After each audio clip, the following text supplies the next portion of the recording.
The incident at Buckingham Palace. The morning sun cast long shadows across the cobblestones of Buckingham Palace as tourists gathered behind the metal barriers, cameras ready to capture the famous changing of the guard ceremony. Among the crowd stood Marcus Rodriguez, a 28-year-old Marine veteran from San Antonio, Texas, who had traveled to London with his wife Sarah for their 10th wedding anniversary.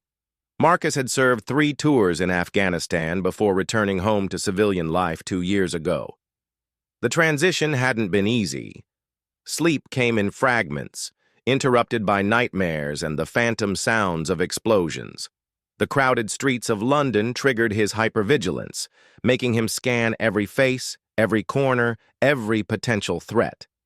Sarah had suggested this trip hoping it would help him relax, but the constant alertness never left him. The couple had been staying at a small hotel near Victoria Station for 4 days, visiting museums and historic sites. Sarah loved the history and architecture, while Marcus found himself drawn to the military traditions. Today's visit to Buckingham Palace was meant to be the highlight of their trip. As they approached the palace gates around 10 in the morning, Marcus noticed the red-uniformed Queen's guards standing motionless at their posts. Their tall black bearskin hats and stoic expressions fascinated him. He had heard stories about their discipline and training, how they could stand perfectly still for hours regardless of weather or distractions. The crowd grew thicker as the ceremony time approached. Families with young children pushed forward. Tour groups with matching hats clustered together, and street performers entertained the waiting masses. Marcus felt the familiar tightness in his chest that came with crowds, but he tried to focus on Sarah's excitement as she pointed out architectural details. A commotion started near the front of the crowd. A group of rowdy teenagers had begun shouting and pushing, trying to get closer to the guards. One of them, a boy with bleached hair and a football jersey, broke away from his friends and approached one of the Queen's guards standing near the left gate post. The guard, whose nameplate read Thompson, remained perfectly still as the teenager began taunting him, making faces and waving his hands inches from the soldier's face. "Come on, mate, just blink once," the boy shouted, causing his friends to laugh and encourage him further. Marcus watched the scene unfold with growing agitation. The disrespect reminded him of civilians back home who had no understanding of military service or sacrifice. His hands clenched into fists as the teenager's behavior escalated. The boy began poking at the guard's uniform, trying to get any reaction. Other tourists started taking photos and videos, treating the situation like entertainment rather than recognizing the harassment of a serving soldier. The guard's eyes remained fixed straight ahead, his expression unchanged despite the provocation. Marcus stepped forward, his voice carrying the authority of his military training. "Hey, kid, back off. Show some respect." The teenager turned, sizing up the American with his broad shoulders and stern expression. Instead of backing down, the boy smirked and deliberately reached out to touch the guard's rifle. The situation escalated quickly. More teenagers joined in, emboldened by their friend's defiance. They began surrounding the guard, taking selfies and making increasingly inappropriate gestures. The crowd around them seemed more interested in recording the spectacle than intervening. Marcus felt his training kick in, the same protective instinct that had kept his unit safe overseas.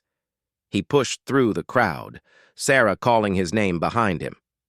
"That's enough," he commanded, placing himself between the teenagers and the guard. The bleached-haired teenager laughed. "What's it to you, American? This isn't your country." He reached past Marcus and grabbed at the guard's rifle strap, trying to pull it. The guard's jaw tightened slightly. The first sign of reaction he had shown. Something snapped inside Marcus. The disrespect, the harassment of a fellow soldier, the crowd's indifference. It all merged with his existing stress and hypervigilance. In his pocket was a small taser he carried for personal protection, legal in Texas, but not something he had thought about in the context of British law. Without thinking, His hand moved to the device. The teenager was still pulling at the guard's equipment, now trying to lift the heavy bearskin hat. Marcus made a split-second decision that would change everything. He pulled out the taser and, intending to target the disruptive teenager, activated it. But in the chaos and his heightened state, his aim was off. The electrodes flew past the boy and struck Guard Thompson directly in the chest. The effect was immediate and shocking. The disciplined soldier, trained to remain motionless under any circumstances, convulsed and fell to the ground as 50,000 volts coursed through his body. His rifle clattered on the cobblestones, his bearskin hat rolling away. The crowd erupted in screams. Children began crying. Tourists scattered, and the teenagers who had started the whole incident disappeared into the chaos. Sarah pushed through the panicking masses, reaching Marcus just as he realized the magnitude of what had happened. Marcus dropped the taser, his face pale with horror. This wasn't what he had intended. He had wanted to stop the harassment, to protect a fellow soldier. But instead, he had attacked the very person he had meant to defend. His combat training had failed him in the worst possible way. Guard Thompson writhed on the ground, his ceremonial uniform now disheveled, his dignity stripped away in front of hundreds of witnesses. Other guards began moving from their posts, breaking protocol for the first time in decades. Palace security guards appeared from seemingly nowhere, speaking rapidly into their radios. Marcus knelt beside the fallen guard, his medical training from the Marines taking over. I'm so sorry, he repeated, checking Thompson's pulse and breathing. The guard was conscious but disoriented, his muscles still twitching from the electrical shock. Within seconds, the scene was swarming with palace security. Marcus didn't resist as they surrounded him, knowing that running would only make things worse. Sarah stood beside him, tears streaming down her face, unable to comprehend how their anniversary trip had turned into a nightmare. The sound of sirens grew louder as emergency services approached. Marcus looked at Guard Thompson, who was now sitting up with help from his colleagues, and felt a crushing weight of shame and regret. He had served his country with honor, had saved lives in combat, and now he had become the aggressor in an international incident. As the first police officers arrived on scene, Marcus raised his hands in surrender. The crowd continued to film everything, ensuring that his mistake would be broadcast around the world within minutes. He thought of his unit back home, his family, and how this single moment of poor judgment would define him forever. The palace gates that had seemed so majestic that morning now loomed like prison bars as Marcus was led away in handcuffs, leaving behind a scene that would trigger the largest security response Buckingham Palace had seen in years. The security response. Within minutes of the taser incident, Buckingham Palace transformed into a fortress. The Metropolitan Police Armed Response Unit arrived in unmarked black vehicles, their tires screeching against the cobblestones as officers in tactical gear poured out. The tourists who had been laughing and taking photos moments before now found themselves in the middle of what appeared to be a terrorist response operation. Chief Inspector David Mills had been enjoying his morning coffee at Scotland Yard when the emergency call came through. American national has attacked Queen's Guard with electrical weapon at Buckingham Palace. Potential terrorist incident. All units respond immediately. His 25 years of experience had taught him that anything involving the royal residences required maximum response, regardless of how minor it might seem. The palace's own security protocols, developed over centuries and refined after numerous incidents, kicked into high gear. Within the private quarters, alarms sounded discreetly. The Royal Protection Unit, an elite force of specially trained officers, began implementing emergency procedures that had been practiced countless times but rarely used. Marcus found himself pressed against a police van, his hands zip-tied behind his back as officers shouted questions at him in rapid succession. Are you working alone? Is this part of a coordinated attack? What other weapons do you have?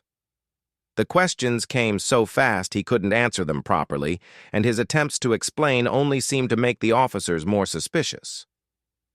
Sarah stood 20 yards away, held back by police tape and surrounded by concerned officers who were treating her as both a potential accomplice and a witness. She watched helplessly as more and more emergency vehicles arrived, their blue lights painting the palace walls in an eerie strobe pattern. The fallen guard, Thompson, had been helped to his feet and was being examined by paramedics. Despite his ordeal, he maintained his military bearing, refusing to be carried on a stretcher and insisting he could walk to the ambulance. His fellow guards had formed a protective circle around him, their own training keeping them alert for additional threats. Detective Inspector Sarah Chen arrived on scene 12 minutes after the initial call. She had dealt with numerous incidents involving American tourists, but nothing quite like this. As she surveyed the chaos, she noticed something that the initial responders had missed in their rush to secure the area. Scattered among the crowd were several small items that appeared to be parts of electronic devices. The forensics team, still suiting up near their van, would later determine that these were pieces of the taser that had broken apart on impact. But in those crucial first minutes, they looked like potential bomb components to the highly trained eyes of counterterrorism specialists. Commander James Walsh, head of the Metropolitan Police Counter-Terrorism Command, made the decision to escalate the response. "We're treating this as a potential coordinated attack until proven otherwise," he announced over the radio. "Lockdown protocols for all royal residences are now in effect." Across London, the ripple effects began immediately. Windsor Castle, which had been open for tours, was suddenly evacuated. The Tower of London's yeoman warders received urgent communications to increase security. Even Clarence House and Kensington Palace, miles away, implemented enhanced protection measures. Marcus, still pressed against the police van, could hear the radio chatter and growing commotion around him. His military experience told him that this was spiraling far beyond what his single stupid mistake warranted. He tried to speak to the officers holding him to explain that he was alone, that this was an accident, but his American accent only seemed to heighten their suspicions. "I'm a United States Marine," he said repeatedly. "I was trying to help the guard, not hurt him." But in the current climate of international tensions and the ever-present threat of terrorism, his military background made him more suspicious, not less. The British Army's Intelligence Corps had been notified within 15 minutes of the incident. Captain Rebecca Foster, an intelligence officer specializing in American military personnel, began pulling Marcus's service records while still en route to Buckingham Palace. What she found was concerning. 3 tours in Afghanistan, commendations for bravery, but also medical reports documenting PTSD and adjustment difficulties following his return to civilian life. Sarah finally managed to catch the attention of a detective who seemed calmer than the others. "Please, you have to understand," she pleaded, tears streaming down her face. "My husband isn't a terrorist. He's a good man who made a terrible mistake. He was trying to protect that guard from those teenagers who were harassing him." Detective Inspector Chen listened carefully to Sarah's account, noting the details about the disruptive teenagers who had now vanished from the scene. This information painted a different picture than the initial reports of an unprovoked attack on a ceremonial guard. Meanwhile, inside the palace, a different kind of emergency was unfolding. The Queen's private secretary, Sir Michael Stevens, was managing communications between the palace, the government, and law enforcement agencies. Every decision had to be weighed against its potential impact on the monarchy's reputation and international relations. The American embassy had been notified within 20 minutes of Marcus's arrest. Cultural attaché Jennifer Hayes, a former State Department diplomat, understood immediately that this incident could create significant diplomatic complications. She began making calls to both the British Foreign Office and the U.S. State Department, trying to get ahead of what was sure to become an international news story. Back at the scene, the crowd had swelled rather than diminished. News crews were arriving, having been alerted by social media posts and police scanner traffic. The footage that tourists had captured was already spreading across the internet, but without context. It appeared to show an American attacking a British ceremonial guard in an unprovoked assault. Marcus could see the news cameras setting up and felt a sick dread in his stomach. His face, his arrest, his moment of terrible judgment would soon be broadcast around the world. He thought of his parents in San Antonio, his former commanding officer, the Marines he had served with. They would all see him portrayed as someone who attacked an ally soldier. The investigation team was beginning to piece together a more complete picture of the events. Security camera footage from multiple angles showed the teenagers harassing the guard, Marcus intervening verbally, and then the chaotic moment when he drew the taser. Frame-by-frame analysis revealed that his aim had been directed at the disruptive teenager, not at Thompson. Dr. Elizabeth Hartwell, a forensic psychologist specializing in military veterans, was called in to assess the situation. Her preliminary evaluation suggested that Marcus's actions were consistent with someone experiencing a PTSD episode triggered by witnessing what he perceived as an attack on a fellow soldier. The political implications were becoming clear to everyone involved. An American veteran attacking a Queen's Guard could strain the special relationship between the United States and the United Kingdom. Both governments needed this incident resolved quickly and quietly, but the media attention was making that increasingly difficult. As the afternoon wore on, Marcus remained in custody while teams of investigators, diplomats, and officials tried to understand exactly what had happened and how to handle it. The security response had been swift and overwhelming, but now came the more delicate work of determining whether this was truly a threat to national security or simply a tragic mistake by a troubled veteran. The wheels of international diplomacy began turning, while Marcus sat in a holding cell, replaying those crucial seconds over and over in his mind, wondering how his attempt to help had gone so terribly wrong. Resolution and understanding. The holding cell at Paddington Green Police Station was stark and cold, designed for suspected terrorists and the most serious offenders. Marcus had been sitting on the hard bench for 6 hours, his mind cycling through disbelief, shame, and worry about Sarah.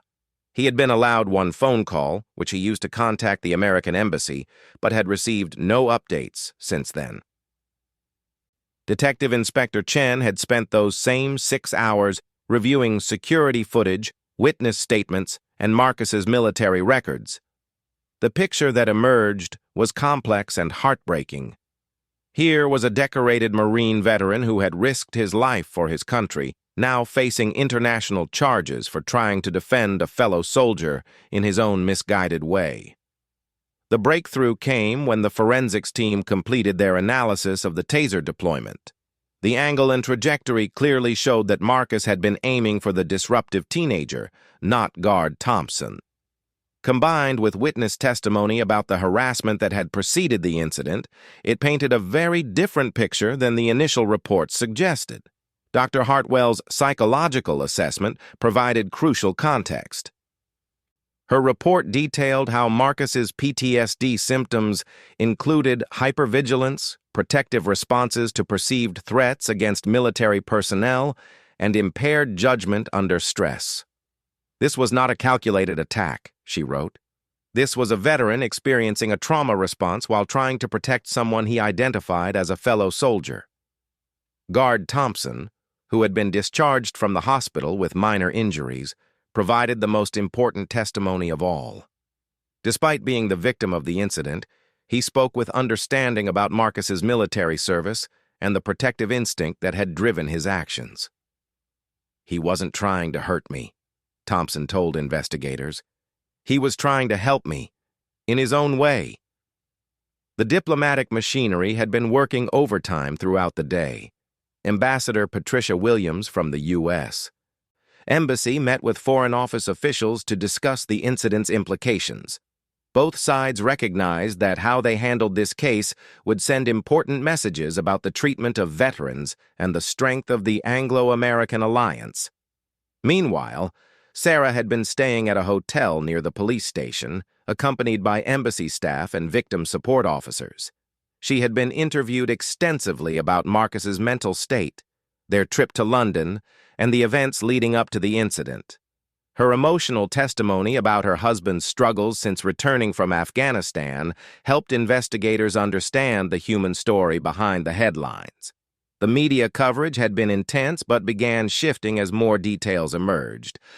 Initial reports of an American terrorist attack gave way to more nuanced stories about a veteran's mental health crisis and the complex challenges faced by those returning from combat. Military veterans organizations on both sides of the Atlantic began speaking out about PTSD and the need for better support systems. On the second day of Marcus's detention, an unexpected visitor arrived at the police station. Colonel Andrew Harrison, a British Army veteran who had served alongside American forces in Afghanistan, had been following the case and felt compelled to advocate for Marcus. His presence carried significant weight, representing the military brotherhood that transcended national boundaries. "I've served with American Marines," Colonel Harrison told the investigating team. "I've seen their courage, their dedication to protecting others, even at personal cost.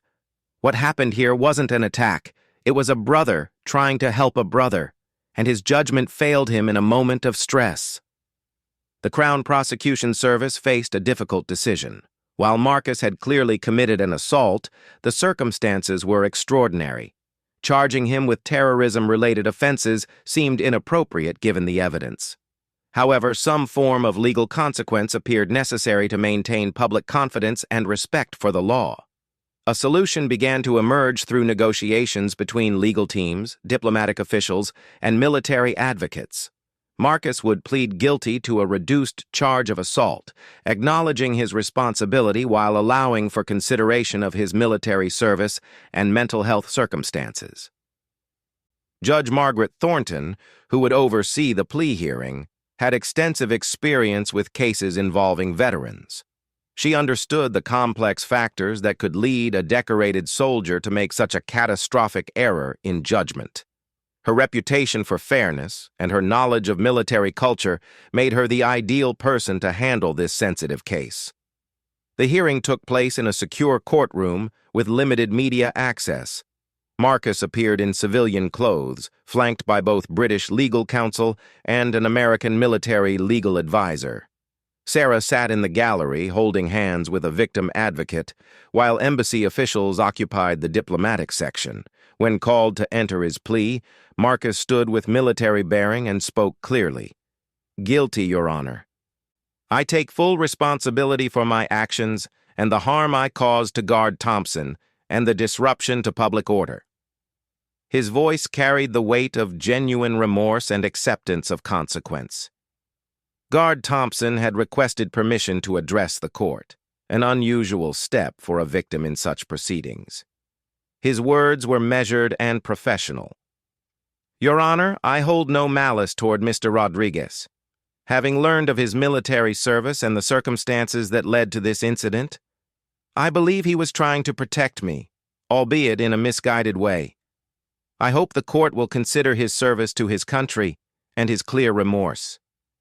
Dr. Hartwell testified about PTSD's effects on judgment and decision-making, explaining how Marcus's protective instincts had been triggered by witnessing what he perceived as an assault on a fellow serviceman. Her testimony helped the court understand that this was not a case of criminal intent, but rather a medical condition manifesting in a moment of crisis. Judge Thornton's sentence reflected both the seriousness of the offense and the extraordinary circumstances. Marcus received a suspended sentence with requirements for continued PTSD treatment and community service with veterans organizations.